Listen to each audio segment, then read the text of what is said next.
Last week, I had the great pleasure of being in New York City for the Tribeca Festival. As part of its audio programming, we hosted a live taping of Death, Sex, and Money with the actress Allison Williams. You'll get to hear that interview in your podcast feed soon. It was great. But the other thing that was nice for me about being at Tribeca is I got to hear about new audio work that is just premiering. One of Tribeca's featured new shows is called We're Doing the Wiz, and the series is out in the world starting today. It tells the story of a mostly white performing arts high school that decided, in the early 2000s, to do a rendition of The Wiz, the 1975 musical that's a Black reimagining of The Wizard of Oz. The podcast is hosted by two people who were in that high school performance, Ian Coss, who is white, and Sakina Ibrahim, who is Black. And if you're a Slate Plus member, you get a treat this week. You'll hear me talk to Ian and Sakina about their high school production and the somewhat rocky origins of making a podcast about it. I did feel like from the very beginning that Ian wanted to make this as part of his own truth and reconciliation project. Of Is that how you would put it, Ian? Is that... Yeah, that's fair. That's fair. We talked about it. I felt that way right away. I was like, oh, he's trying to work out, why don't I have Black friends? Okay. Again, Slate Plus members can hear that episode right now. If you're not yet getting these special Slate Plus drops, remember you can sign up right in Apple Podcasts or on Spotify, or go to slate.com/DSM Plus. And all of you, do go check out the new series, We're Doing the Wiz, wherever you get your podcast. Now, on to the episode. A few weeks ago, we shared some of your falling in love stories, ones that happened by chance. These are romances that started not with the help of algorithms, but with just looking up and noticing someone new who was crossing your path and deciding to take a chance. I will never forget Kristen's story of noticing the pretty, smiling eyes in the rearview mirror while she was in an Uber, and that driver later becoming her husband. If you missed that episode, we put a link in our show notes. And we got a nice message over Instagram from a listener about that episode. Rachel wrote, I loved the recent episode with the wonderful How You Met stories. Please, please, please do more. They don't need to be extraordinary, just hopeful and wonderful and varied.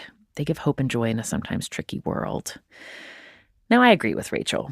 And as we head into the summer, I think it's nice to hear what happens out there when we have more daylight and we're wearing fewer layers. And we actually made a real-time dating documentary series of sorts back in the summer of 2018. We followed 8 different listeners who were at different stages of life and ages, who were looking for different things in romance, fun, new experiences, or long-term partnership. And we tracked what happened while they were out there trying to date. We called the series Hot Dates. And this week, while some of you may be plotting your summer romance goals, we thought we'd share that episode with you again about how that summer ended for them. And we have a few updates to share at the end. Enjoy. The last email we got from you, you said, I've had some fun this summer with a wink emoji. Well, what's that mean? I was thinking about how the first time we talked, and I can't even believe that I said what I said, which is that I was looking forward to having lots of great sex, because that's kind of embarrassing. But mission accomplished. Mission accomplished. Fantastic. This is Death, Sex, and Money. The show from Slate about the things we think about a lot and need to talk about more. I'm Anna Sale.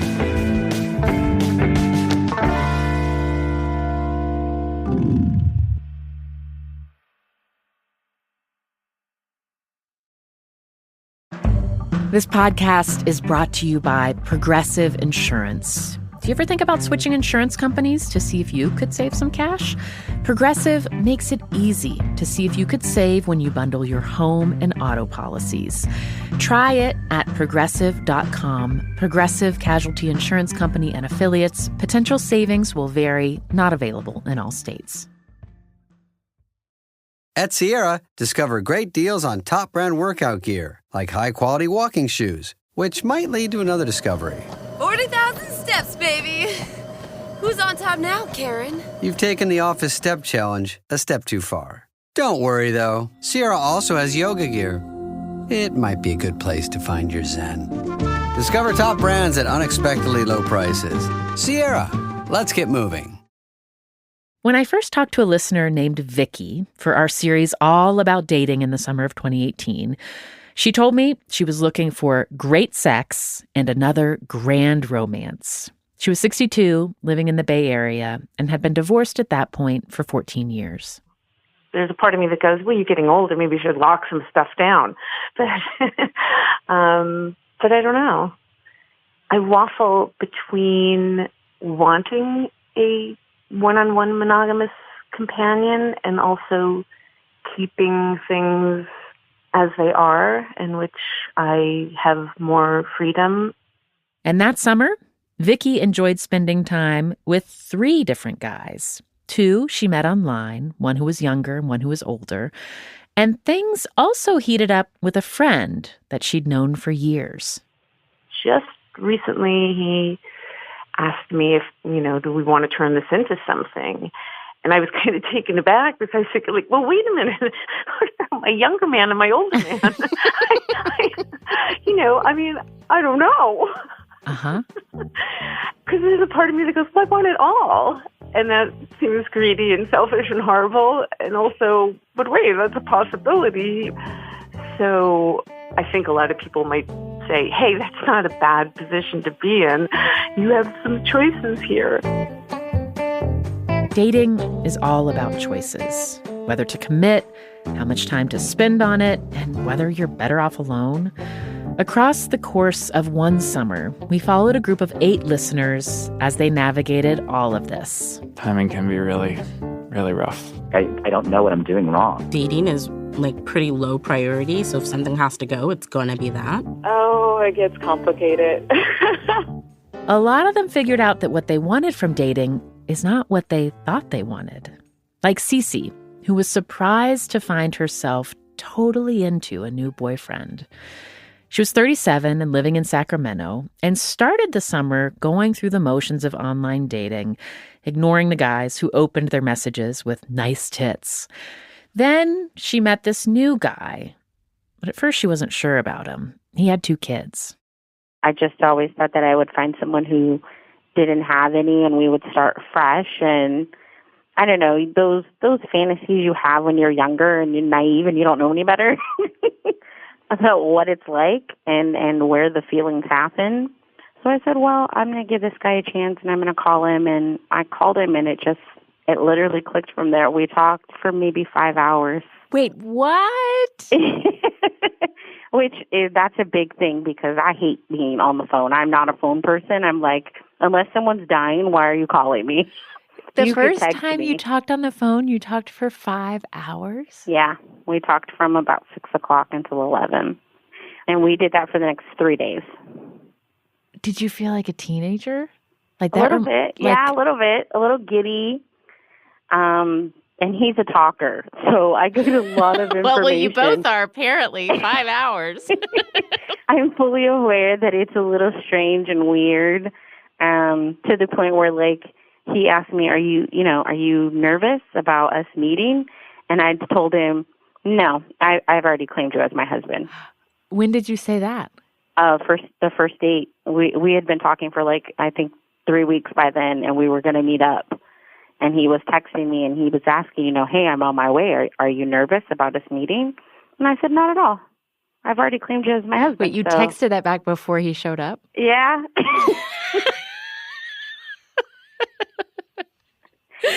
So you were not nervous. I wasn't nervous at all. I don't know. I guess, that thing that they say that I didn't think was really real, that I thought was kind of cliche, or when you know, you just know.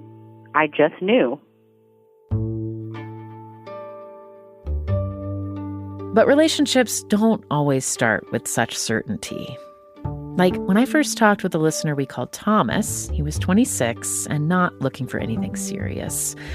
So he was alarmed when he found himself falling for an old friend. It felt like a rocky way to start something, to kind of fall into it by accident. But I think it's been going really well, and I've been really enjoying my time with her, and I think vice versa, I hope.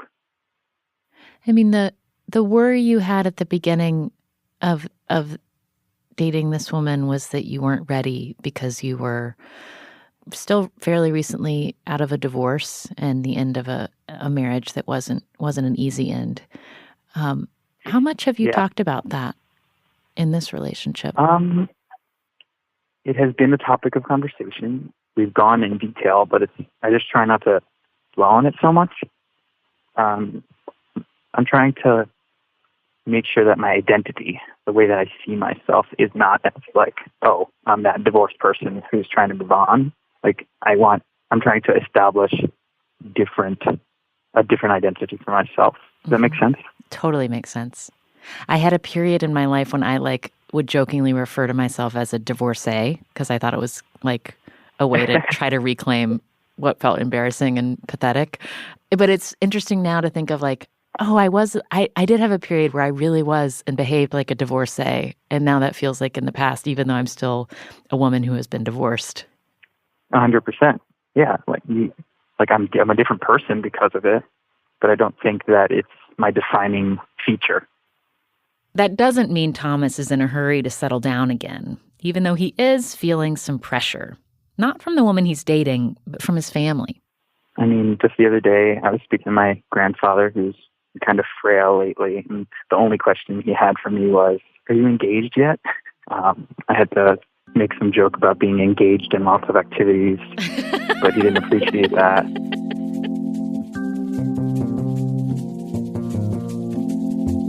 Coming up, June, the college student who had a big summer of first, tries something else new.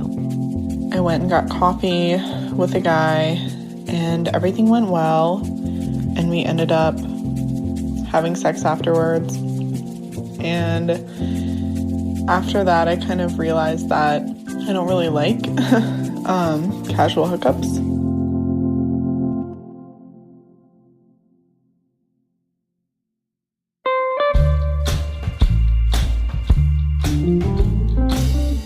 Next week on Death, Sex, and Money, I talked to actress Alexandra Paul about her experience with stalking. You may know Alexandra's work from her breakout role in Stephen King's 1983 horror flick Christine, or more likely from the global phenomenon Baywatch, where she played Lieutenant Stephanie Holden, the character slotted as the smart and athletic woman in the group.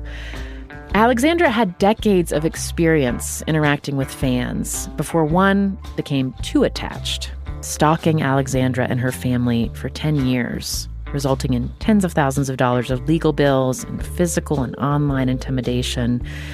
And she and I talk about when wanting to be a good celebrity who's kind to fans bumps up against the need to protect yourself. She showed up, and I hid in a closet and wept I was like a 6-year-old. Why couldn't I have just went to Guy, who was the biggest guy in our group, and which he did end up going up to her saying, "Please leave," but why couldn't I have just done that without cowering in the corner? That episode will be in your Death, Sex, and Money feed next week. And we still want to hear your stories of how you spend time and money on your looks. How much do you spend on augmenting your appearance, either with skincare, injectables, hair dye, teeth whitening? And how do you feel about it all? Are you open with your routines or treatments? Or are you secretive?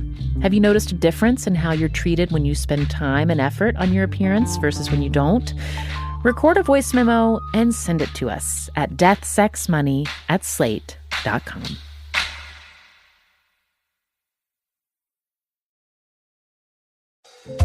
Imagine having your weekly groceries planned for you, filled with personalized picks, and then shipped right to your door.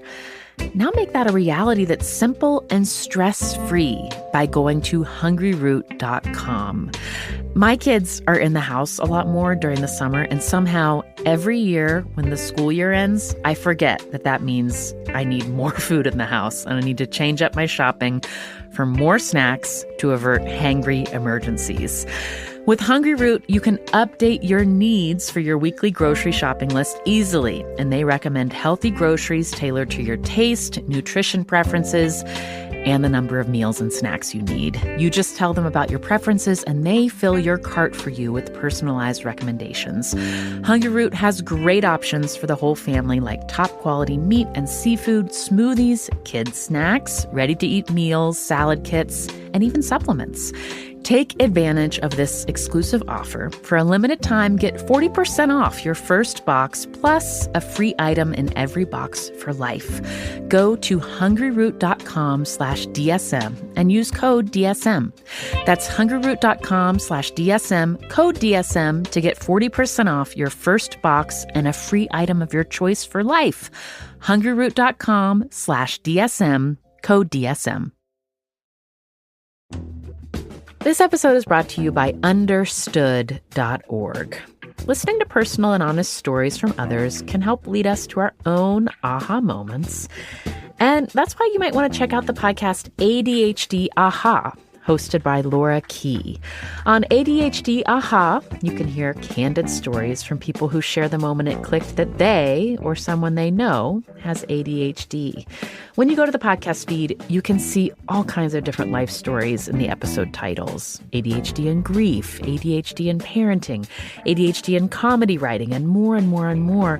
There are more than 100 episodes. I listened to Margot Joffe's story about sensory overload and self-advocacy. Her story starts with a trip to IKEA with her mom. And when they had a cart that was almost all the way full and they were almost done shopping, she just shut down.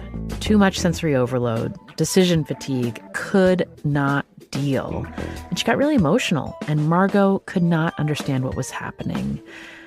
And it led to a conversation with her mom about ADHD symptoms. Her mom read an article, suggested that she get a professional evaluation in her late 20s, and it led her to understand herself in a new way and reset her relationship with her parents. To listen to personal stories like this, just go to your podcast app and search ADHD Aha. That's ADHD Aha, with AHA spelled AHA. As the temperatures start rising, you get the urge to refresh your closet, but not to waste money on pieces you'll only wear once. Check out Quince. Their clothes are timeless. I have been wearing a pair of black cotton chino Bermuda shorts that I got from Quince.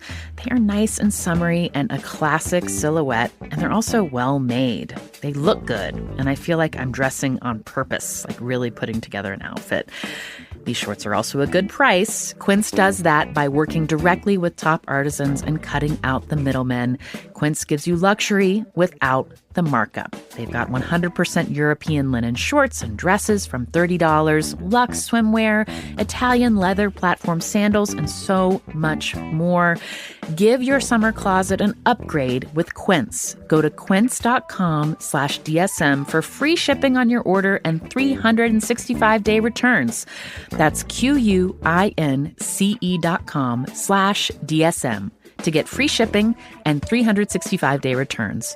Quince.com/DSM. This is Death, Sex, and Money from Slate. I'm Anna Sale. As a listener named Dan dated in the summer of 2018, things moved briskly.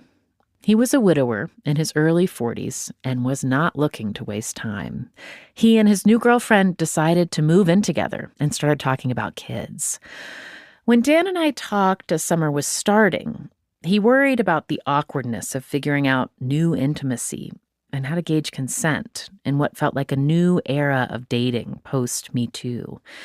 But he discovered that wasn't the hardest conversation he had to have. It was talking about his wife, Kristen, who had died just a year ago. Dan told me about a conversation he had with his girlfriend. He called her Red. And she told him she worried he was still too deep in grief. She pointed out I'm not done. And I'm never done. You're never done grieving, but I had hoped that I had it in stride, that I was processing it on my own time, that I had walled it off and separated it from the rest of my life, and not so much. What did she notice that you hadn't quite noticed? We were talking about names for a baby girl, and she had come up with some very good first names, and I said, well, what about Kristen for a middle name? And she said, oh, wait a minute. When you tell me that you want to name our first baby after your dead wife, that's a big thing. That's a big issue. And I thought about it from her perspective and thought, oh my gosh, she's right. And that scared me because I don't want her to think that I will always be mourning Chris and preferring Chris over her. That's not what I want to do. Are there times when it feels okay to tell Red, your girlfriend, like, oh, this is hitting me right now. I'm thinking about Chris because of this memory? I honestly try not to, but there's always that tug.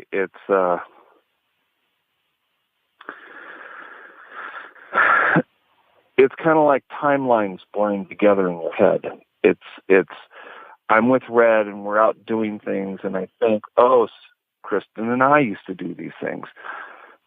All of a sudden, I'm reliving this moment with Kristen in my head, and I have to hide everything that's going on so that Red doesn't see it, because I don't want her to know that I'm thinking about my late wife again. I have to resolve the timeline and say, I'm here now, I'm with Red. That was the past. This is the present. I've got to move forward. The first time I talked with a listener named June, she was 21 and had never had sex with a guy. That was at the start of the summer. Then she started seeing 3 different men at once, a primary partner and 2 other people, and became sexually active with all of them. Then she decided to turn off her dating apps. But then she returned to Tinder. And after matching with someone there, she tried something else new, a one-night stand. And she sent us a voice memo about it.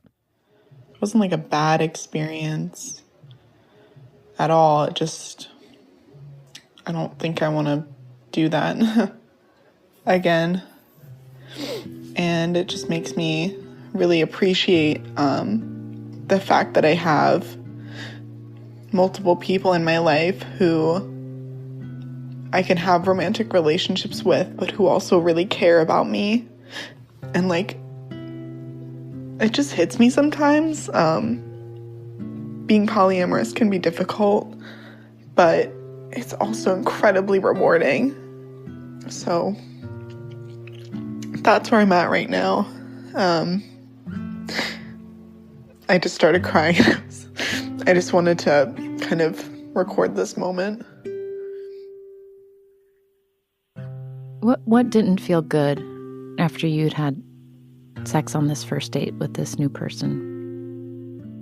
The way that it turned out, I guess, it wasn't like a bad experience. They were like a great person and the sex was fine. It was just, I emotionally didn't feel great about it afterwards. And I think it was just the idea that like after the date was over, I kind of felt like nothing was going to happen again with this person. And I did sex with them, but like we weren't really going to see each other again. And it made it seem like that was kind of their plan from the beginning. Did you stay the night? No, they kind of kicked me out, which also, not that, I needed to stay the night. I didn't want to really, but that didn't feel great. And actually ended up spending the night with my primary partner afterwards and telling them about it. And they were really willing to listen to me. Why'd you go back on Tinder? I think that I was worried, or am worried still, I guess, about once the school year comes, my primary partner being a lot busier with classes, and the other people that I'm seeing are working full time. And I think I was just worried that I would get lonely, but I think I'm still going to keep going on dates and keep meeting new people, but probably just not have the sexual aspect with it like I was doing before when I wasn't having sex, where if we did end up going back to someone's, apartment or house or whatever, I would tell them that honestly, that I wasn't going to have sex with them, and it was always fine. You decided you want to reinstitute that. Yeah, and I had a feeling like I would want to keep that policy, but I think it was also important for me to at least try the casual hookup thing and not feel like shame over it. I just think that it's not personally right for me.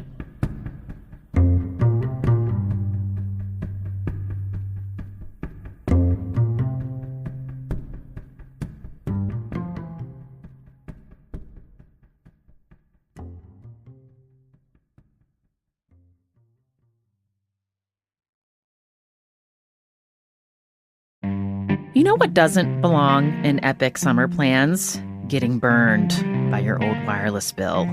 You should be planning beach trips and barbecues, and your wireless bill should not be holding you back. That's why you should switch to Mint Mobile. Slate's president, Charlie Kammer, is using Mint Mobile, and he says more people should be trying this out. He says it was really easy to switch providers, and the SIM card was shipped to his home. He tried out the $15 a month deal to get unlimited talk and text over their 5G network at literally a fraction of what he was paying with someone else. He thinks this Mint Mobile deal is amazing. You can say goodbye to overpriced wireless plans, jaw-dropping monthly bills, and unexpected overages. All Mint Mobile plans come with high-speed data and unlimited talk and text delivered on the nation's largest 5G network. This year, skip breaking a sweat and breaking the bank. Get your summer savings and shop premium wireless plans at mintmobile.com/DSM. That's mintmobile.com/DSM. Upfront payment of $45 for 3-month 5GB plan required, equivalent to $15 per month. New customer offer for first 3 months only, then full price plan options available. Taxes and fees extra. See Mint Mobile for details. It feels good when your hair looks good. You can feel the confidence of when it looks just how you want it to. But if you are seeing more strands in the shower, your confidence might not be at its highest. That's why you might want to check out Hers Hair. Hers Hair treatments are made with doctor-trusted prescription ingredients and come in a variety of options, including oral and topical solutions. Getting started is simple. With a quick online hair quiz, you'll be connected with a provider to discuss your personalized treatment plan. Everything is 100% online, no pharmacy trips, doctor's office visits, or insurance required. Treatments start at just $35 a month. And the best part? You can get thicker, fuller, healthier hair and start seeing regrowth in as little as 3 to 6 months. Start your initial free online visit today at forhers.com/DSM. That's FORHERS.com/DSM for your personalized hair loss treatment options. forhers.com/DSM. Individual results may vary. Compounded products are not FDA approved or verified for safety, effectiveness, or quality. Prescription required. Price varies based on product and subscription plan. See website for full details, restrictions, and important safety information. As you've been hearing, for some of our listeners in the summer of 2018, it was a hoppin' season. But it wasn't for everyone. A listener we called Lewis found himself waiting around a lot. At the beginning of the summer, he told me about his frustrations at getting constantly ghosted by guys he matched with on dating apps while trying to date in Washington, D.C. And as the summer was winding down, he told me that hadn't changed. A few weeks ago, I started talking to this guy on OkCupid, and we had actually gotten to the point where I had felt comfortable enough asking him out just for a cup of coffee, and I did, and of course he completely ghosted. So He just didn't respond. yeah. Ugh. Yeah, and that was about 2 weeks ago. Yeah. How much time are you spending on dating apps right now? I'm not on them as frequently as I was before, just because, again, it's been very demoralizing, the whole process, and I've been trying to keep myself busy with other tasks, just not to think about it. And to be honest, like during the week, I don't really think about it much, because I'm busy with work and, other things. It's really like nights and weekends when I normally would be hanging out with people. Then I'm like, oh shit, another Saturday night at home by myself watching Hulu or Netflix or whatever. Yeah. What have you found, what's the thing that you do when you can feel yourself kind of slipping into like a kind of heavy mood about the things that you can't control in your dating life? What do you do when you feel that come on? Take a walk with my dog. Uh-huh. Yeah, exercise. I've just kind of been focused more on me and going to the gym a lot, like swimming, doing yoga and Pilates and different cardio stuff. I'm training for a half marathon in a couple of weeks. Uh-huh. I was talking to my friend, a good friend of mine the other day about this somewhat jokingly. I was telling her, maybe I'll try to date women just as a fun social experiment because straight women seem to love me. Is that a serious thing or no? No, probably not. I wouldn't know what to do.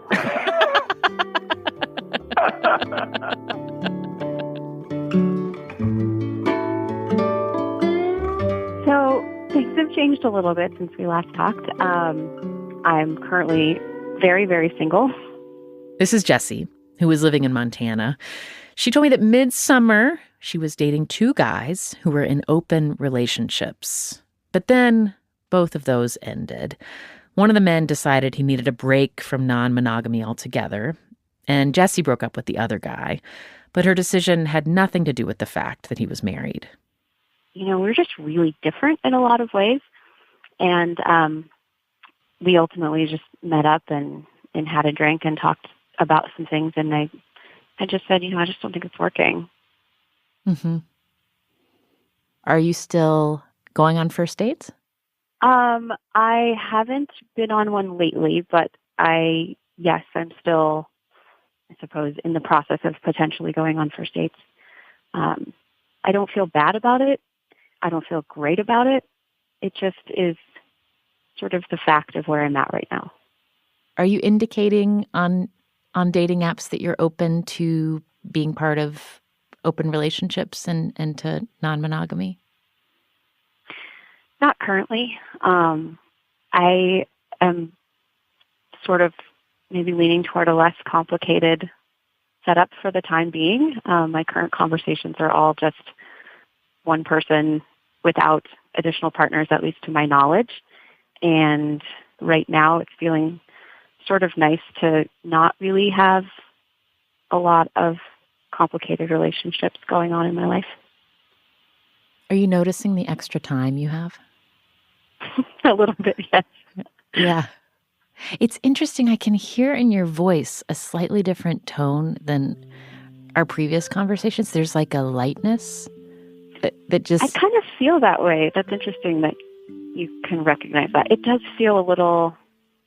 Maybe it's a clean slate feeling, too, of just not being in any relationship. I'm not sure.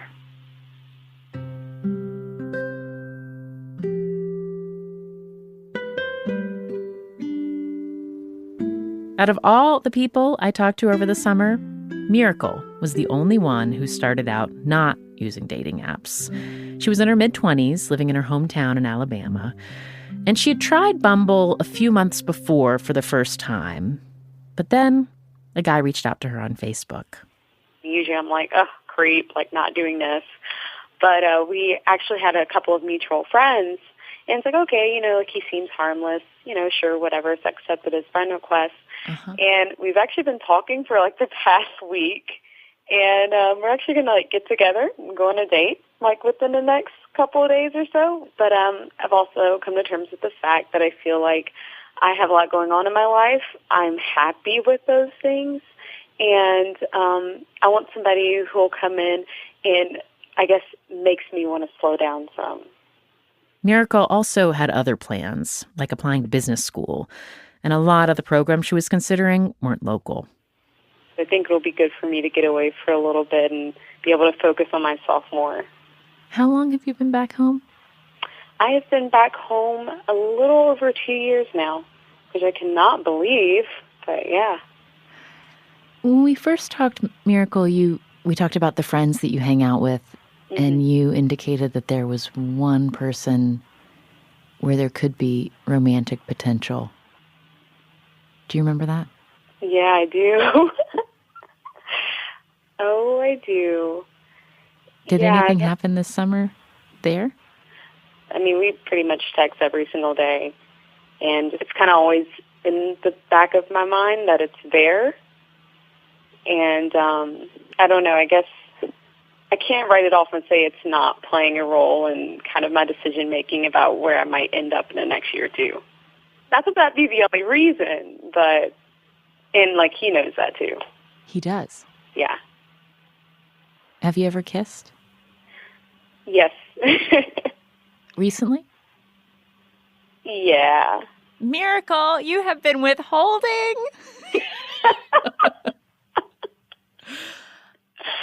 Oh, yeah, and how many people know? Not many. Not many at all. So it's this open question. Oh, yeah, definitely, because it just, you don't want to make any drastic decisions because of a person when you both have goals that you're chasing, but also, you don't want to just, shut something off and then years down the road, have your what-ifs, which I know, I think we'll always have those, but if you can keep yourself from having that, why not?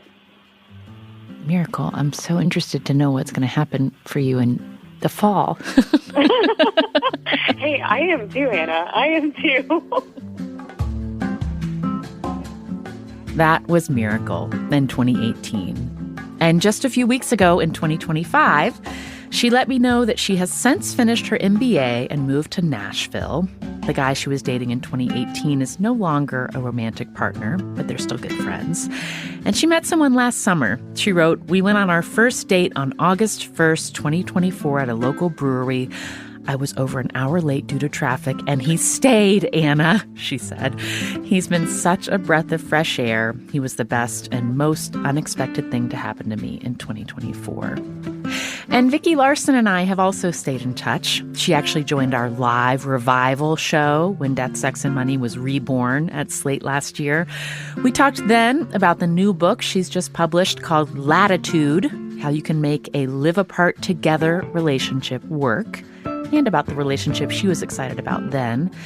That one has since ended, and in the summer of 2025, she's back out there on the apps. Vicki told me, "I did meet someone online a few weeks ago. When we spoke on the phone and he found out I wrote books, he ordered 2 of them, read them, and told me he had lust for my brain." And Jessie is single and dating, and at least when it comes to where she's living, I have made it official. I signed a real lease and even bought a couch. And she wrote, "My friend group, activities, and life outside of dating is so full and rich and wonderful that I try to fit dating in where I can, but it takes a back seat to doing fun stuff with my people a lot of the time."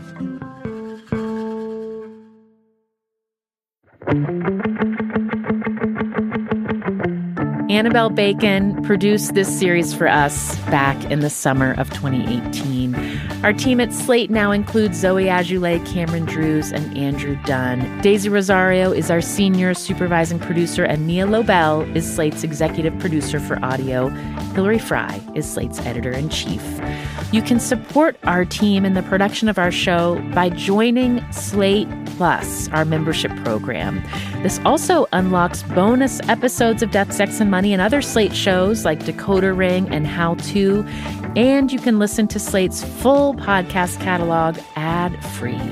Subscribe to Slate Plus directly from the Death, Sex, and Money show page on Apple Podcasts or Spotify, or visit slate.com/DSM Plus to get access wherever you listen. Our theme music is by the Reverend John DeLure and Steve Lewis, and thanks to Hannes Brown for the special theme for our Hot Dates series.